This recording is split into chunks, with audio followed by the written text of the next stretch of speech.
Oki. Oki. Oki. Oki. Oki. Oki, and welcome. We acknowledge that we're gathered on the lands of the Blackfoot people of the Canadian Plains. We pay respect to the Blackfoot people's past, present, and future. We recognize the thousands of Indigenous peoples From many diverse nations, Call left their chum. including members of the Blackfoot Confederacy, of the six gates of the beat. Akana. Siksika, Amskapi people. as well as other First Nations, Métis, and Inuit peoples. We respect Indigenous people's cultural heritage, Beliefs truth and relationship to the land. that stretches back in time.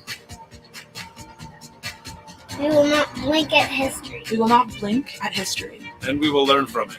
Oki is an invitation. A step forward. In Blackfoot, Oki means hello. Oki means hello. Hello. Oki. Oki. Oki. Oki, and welcome to the lands of the Blackfoot people.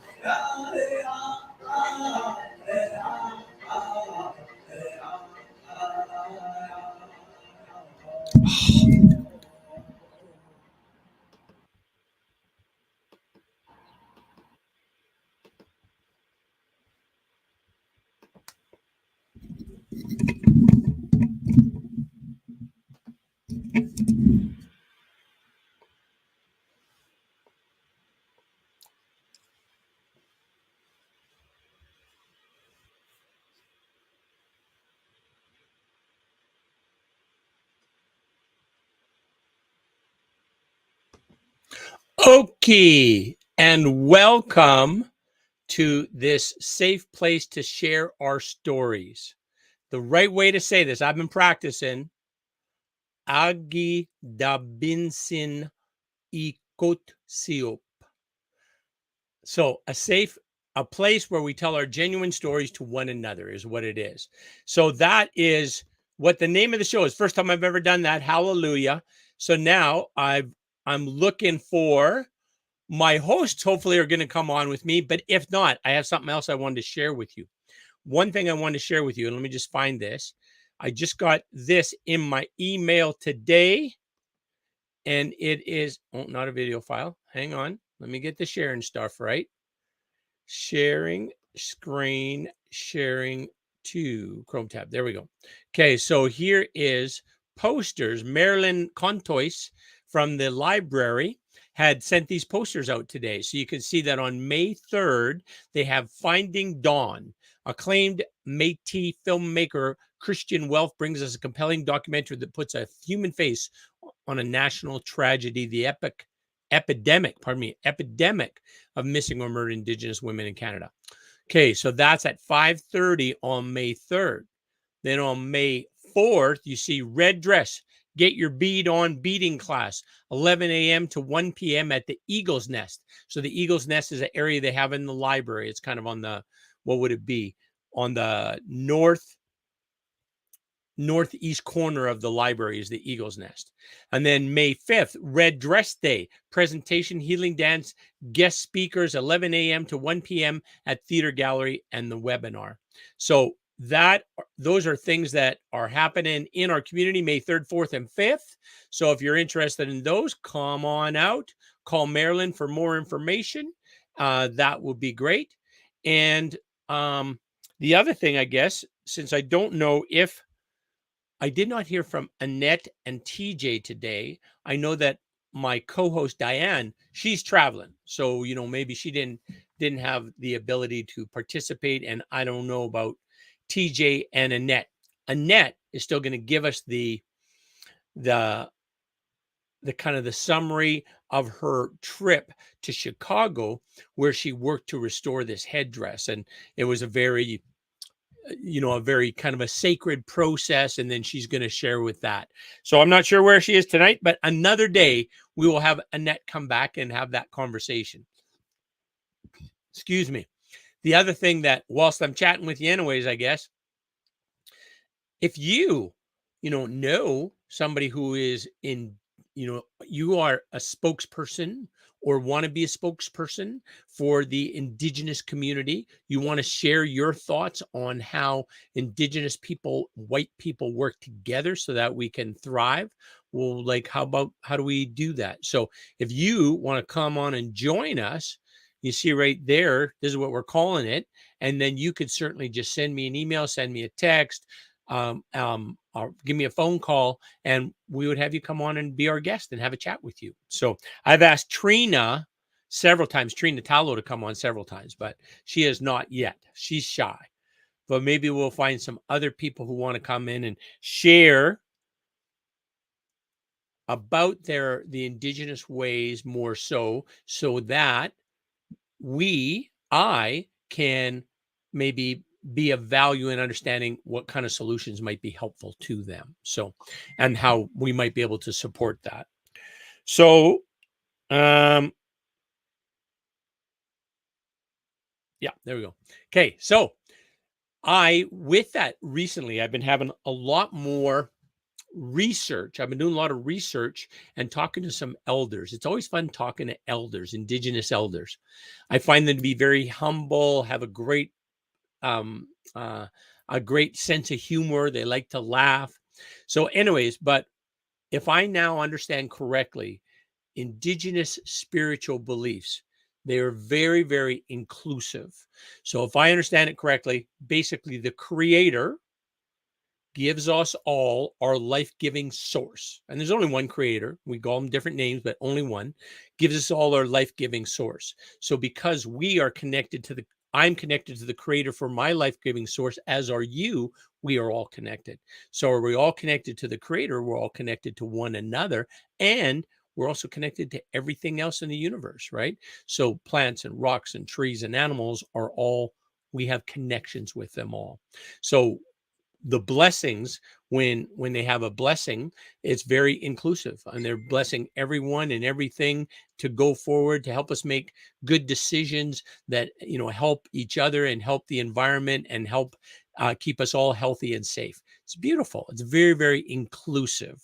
And in our days here, we have so many things to be divisive about. So it's a very inclusive world view, and it doesn't conflict with any other religious beliefs that I know of, but it's very much based on nature. You think about Indigenous people and their ways before colonization, they had very, very good systems for taking care of human beings.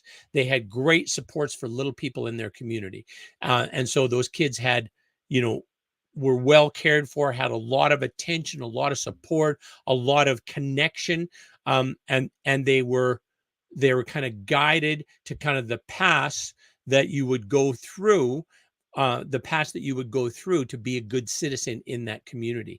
And then in so doing, then they would get very embedded with the stories about their culture and the stories and what they teach you. There's all these stories about Nappy, and Nappy's a trickster, and he goes and does things. And then when he does things, there's kind of a lesson for us to learn with that. Like the story that is Nappy is going across the prairies, walking along, and he comes to the big rocks outside of Okotoks, right?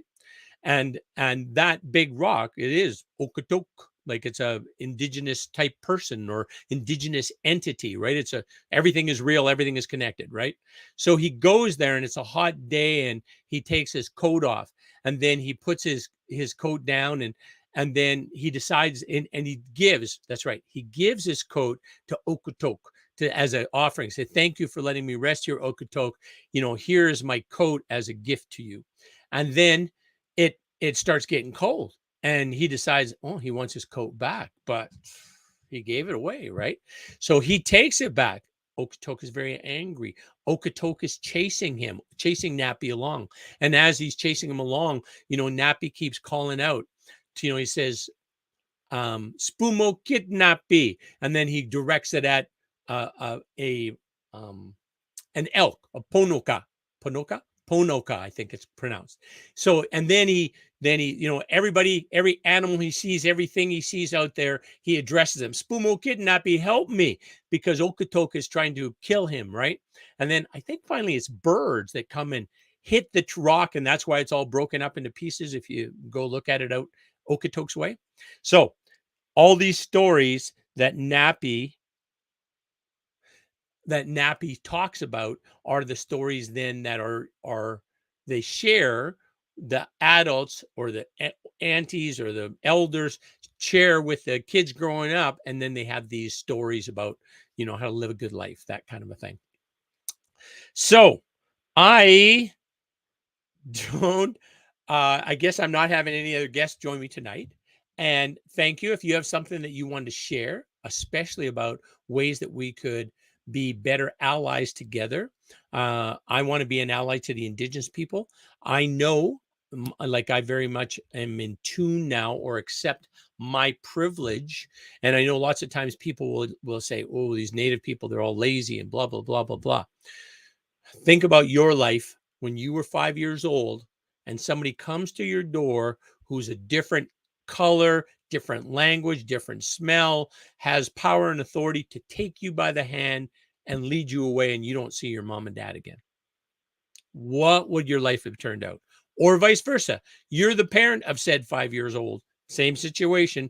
Big guy comes to the door, different language, different smell, different. You don't even know what's going on. You can't understand the language. Grabs your kid and goes away. You, as that parent, that's gonna damage you for the rest of your life. So anyways, those are the experiences our Indigenous people have had for 6 generations.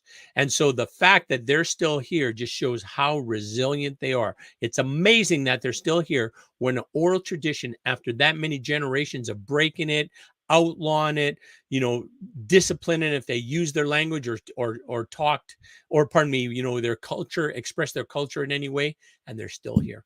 Hallelujah. Amazing. Okay, so this is what this show is about being an ally to Indigenous people, about understanding how we might be able to assist Indigenous people in the journeys to get the beautiful lives that they should have, lives where they can looking after each other and looking after the land, which is traditionally what they did. Looked after the land. They had a great system. They actually toured kind of around, right? And they used cues from the land about, you know, what berries were in season. Well, that would indicate what event they were going to have. Like it's not called the Sundance Festival. It's called something else. But that festival, you know, there has to be when the Saskatoon berries were were ripe. That's what I'm trying to say. Ripe. It's not that complicated a word. So, or constellation, they could only hunt Ponuka when this constellation, I can't remember what it was, when this constellation was in the sky. Well, that's super cool, right? So anyways, all these cues of nature, and then we just basically travel around to these different areas, summer here, fall here, spring here, winter here, kind of a thing, based on formations in the land, based on how they could, what resources were available, that kind of thing. So all right, good. All right. So I have no text from anybody else saying they're going to join me. So I'm going to call this good for tonight. Thank you for joining me. If you wanted to give me a shout, let me know. If you have an interest in any of this, let me know. I'm at 587-220-8840. 587-220-8840. Thank you. Keep yourself well. Gita Matson. See ya.